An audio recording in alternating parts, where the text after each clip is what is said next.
बहुत सारी कोशिश की थी। ये बात सही है कि इस कोशिश से भी नई सरकार सीख सकती है। हालांकि अब किसको जिम्मेदारी मिल रही है, किसको नहीं मिल रही है, ये बात का विषय है। एक बार फिर थोड़ा विस्तार से आपने जिक्र किया था शुरुआत में, जब सबसे पहले आपने नतीजे हमारे दर्शकों को बताए, छोटे शहरों के बच्चों का बड़ा कमाल। पिछली बार भी यही ट्रेंड था, इस बार ये ज़्यादा बढ़ा है। मेट्रो सिटीज़ के बच्चे पिछड़ते हुए नज़र आ रहे हैं। मेट्रो शहरों के बच्चों के लिहाज से बताएं, ये कितना गंभीर है, वो भी जबकि उनके पास तमाम सहूलियत हैं, सुविधाएं हैं, तकनीक है।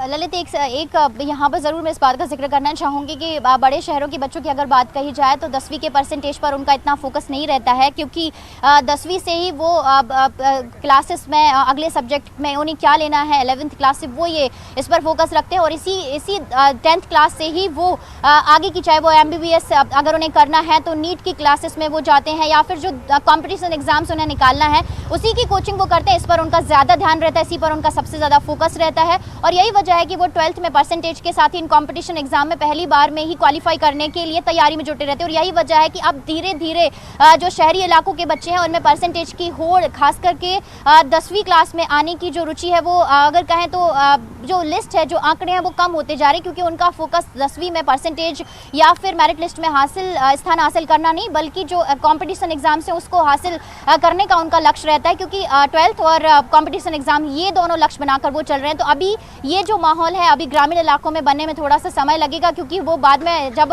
कक्षा 10वीं में वो इतना परसेंटेज बना लेते हैं उसके बाद वो डिसाइड करते हैं कि उनको कौन सा स्ट्रीम लेना है और किस तरह की स्ट्रीम लेके उनको आगे कौन सी सर्विसेज में जाना है। तो अभी ग्रामीण इलाकों में भी इन जो बातों पर भी फोकस करने की ज़रूरत है, ताकि जो स्टूडेंट है, भले ही वो अभी बताते हैं कि उन्हें IAS या IPS बनना है, लेकिन और भी जो स्टूडेंट है वो भी इस तरह के कॉम्पिटिशन एग्जाम्स की तैयारी करने लगे और पहले से ही अपने जो लक्ष्य को हासिल करने के लिए तैयारी करना शुरू कर दे। तो यही वजह है कि मेट्रो सिटी के स्टूडेंट्स अब बड़े शहरों के बच्चे 10वीं में हाई स्कूल में उतना परसेंटेज के लिए दौड़ में नहीं रहते हैं। उनका फोकस कंपटीशन एग्जाम्स में क्वालिफाई करना और 12th में अच्छे अंक हासिल करना, ये उनके लिए बहुत ज़रूरी होता है। वाकई ये उनके लिए बहुत ज़रूरी होता है। आप लगातार हमारे साथ बने रहें। अब तक जो अपडेट आया है वो हम अपने दर्शकों को बता दें। 10वीं बोर्ड के नतीजे घोषित हो चुके हैं और 62.84% 10वीं का रिजल्ट रहा है।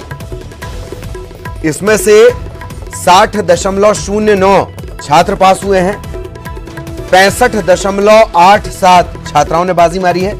इसका जिक्र रंजना कर रही थी, 5% का ये डिफरेंस है। गुना का नाम, जैसे कि आपने देखा, जो टॉप 5 हैं उनमें आपको गुना का नाम बार बार आया होगा। हालांकि ये सभी फर्स्ट डिवीजन है, 300 में से 300, 300 में से 300, मतलब एक मार्क भी इनका कहीं नहीं गया है। ये इंस्पायरिंग, ये सीखने वाली बात है इन सभी से। 11.5 लाख परीक्षार्थी और ये नतीजे जो आ गए हैं, रिजल्ट आ गए हैं, वो हम आपको बता रहे हैं। 10वीं बोर्ड का रिजल्ट 62.84 और अभिनव जो भिंड से हैं, जिन्होंने टॉप किया, वो हमारे साथ फोन लाइन पर जुड़े हुए हैं। अभिनव, सबसे पहले बहुत सारी बधाइयां, बहुत सारी शुभकामनाएं आगे के लिए। कैसे जब ये पता चला कि आपने टॉप किया है, क्या रिएक्शन था? फिर मैं सवाल पूछूंगा आपसे। जी, वो तो बहुत खुशी हुई जान के, वो सर ने बताया था, स्कूल वाले सर ने। अच्छा, ये अभिनव एक बात बताओ भाई, 300 में से 300, कहीं तो एक मार्क कटना था। जी, मार्क कटने का कोई ऐसा नहीं है कि मतलब किसी बच्चे के लिए, हमारे लिए नहीं, कि अगर आपने पूरी तैयारी की है और आप पूरा वो पेपर सही ढंग से करके आए हो तो उसमें ये जरूरी नहीं है कि आपका मार्क्स कटना ही चाहिए। ये कोई नेसेसिटी नहीं है कि आपका कटना ही चाहिए मार्क्स। मतलब अपन इसी टारगेट को लेकर चल रहे थे कि एक भी मार्क नहीं कटने देना है। जी नहीं, हमने तैयारी पूरी की थी, मार्क्स के बारे में ज़्यादा नहीं सोचा था, बस ये था कि पूरा सब्जेक्ट क्लियर कर ले। अच्छा, घर वालों ने क्या कहा? ये रिजल्ट सुनकर घर वालों ने क्या कहा? जी, घर वाले भी बहुत खुश हुए जी। और दोस्तों ने बधाई दी कि नहीं आपको? जी हाँ, दोस्तों ने बधाई दी, अभी कुछ रह गए, उनसे बात करना है अभी। अच्छा, चलिए पहले आप हमसे बात कर लीजिए, फिर उनसे बात करिएगा। अभिनव, एक बात और बताएं कि आगे का क्या प्लान है आपका? इतने अच्छे मार्क्स हैं आपके। जी अभी हम आगे मैथ सब्जेक्ट लेंगे 11th में, उसके बाद IIT की प्रिपरेशन करेंगे।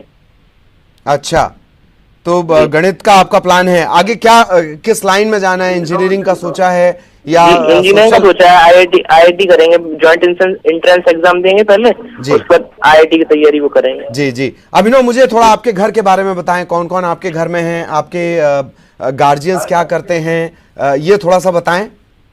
जी हमारे दादाजी रिटायर्ड है, स्कूल हेडमास्टर है, और मैं, मुझसे बड़ा एक भाई है, और चाचा, हम पापा और 3 चाचा हैं वो, और हम सब रहते हैं। जी जी। मतलब आपकी जॉइंट फैमिली है।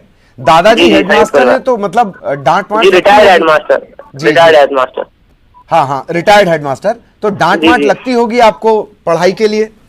जी नहीं, दादाजी मतलब पूरे घर की तरफ से किसी पढ़ाई के लिए कोई स्ट्रेस नहीं है। हाँ। बस ये है कि आप, अगर आपका मन पढ़ाई वाली लाइन में है तो आप पढ़ाई करो, और अगर स्पोर्ट्स की लाइन में तो आप स्पोर्ट्स करो, मतलब जो आपका इच्छा है। स्ट्रेस नहीं है कोई कि पढ़ाई करो, अच्छी करो, ये सब। अच्छा, कोई स्ट्रेस नहीं है, मतलब अपने मन से करना है। तो अभी उनसे बात हुई कि अब आगे कहाँ जाना है, वो क्या चाहते हैं? वो भी यही चाहते हैं कि आप मैथ्स लेकर आगे बढ़ें गणित के साथ? जी हाँ, वो सब मतलब सभी चीजें, सब लोगों ने ये है कि आपको जो चाहिए हो, तो हमने मैथ्स, इंटरेस्ट है मैथ में हमारा, तो हम IIT की प्रिपरेशन करेंगे। अब IIT की प्रिपरेशन करेंगे। अच्छा, जब आप पढ़ाई कर रहे थे तकरीबन कितने घंटे आप पढ़ाई किया करते थे? और एक बात और बताइएगा, ये सोशल मीडिया पे, फेसबुक पे, व्हाट्सएप पे, इस पर भी बिजी रहते थे आप? स्मार्टफोन है आपके पास? जी नहीं, मेरे पास अगर खुद का स्मार्टफोन भी नहीं है, और मैं सोशल मीडिया पे बिजी नहीं रहता। मेरी ID भी नहीं है, ID वगैरह भी नहीं है फेसबुक पे। चलिए। और पर डे का जैसे आपने पूछा, तो पर डे हम 7 से 8 घंटे पढ़ते थे एक दिन में। 7 से 8 घंटे टॉपिक वगैरह। अच्छा, ये जो 2 सब्जेक्ट में जनरल प्रमोशन दिया गया है, अगर आपको लगता है कि वो जनरल प्रमोशन नहीं होता तो आप और ज्यादा, हालांकि अब 300 से ज्यादा स्कोरिंग की गुंजाइश नहीं है, पर वो असर उसका पड़ा है जनरल प्रमोशन का? जब आपने सुना तो कैसा लगा कि यार खराब हो जाएगा रिजल्ट, अच्छा आएगा? जी ऐसा कुछ नहीं था। अच्छा, ये भी लॉकडाउन के चलते घर पे अच्छे से पढ़ाई भी हुई अभिनव? हाँ जी जी जी। चलिए, बहुत बहुत शुक्रिया, बहुत सारी शुभकामनाएं अभिनव। आप तमाम बुलंदियों पर जाएं, ऐसे ही पढ़ाई करते रहें, 12वीं में भी और बेहतर रिजल्ट आप लेकर आएं। धन्यवाद आपका हमारे साथ जुड़ने के लिए। अभिनव को आप सुन रहे थे। जॉइंट फैमिली है, जैसा आपने सुना। दादाजी इनके चूंकि रिटायर्ड हेडमास्टर हैं, तो जाहिर तौर पर घर में पढ़ाई का माहौल, लेकिन कोई स्ट्रेस नहीं है।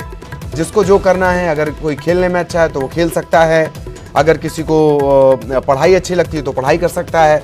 7 से 8 घंटे की पढ़ाई ये करते थे। एक और ख़ास बात जो आपने गौर की, जैसे रंजना से हमने पूछा था, ये बड़ी माइनर चीज़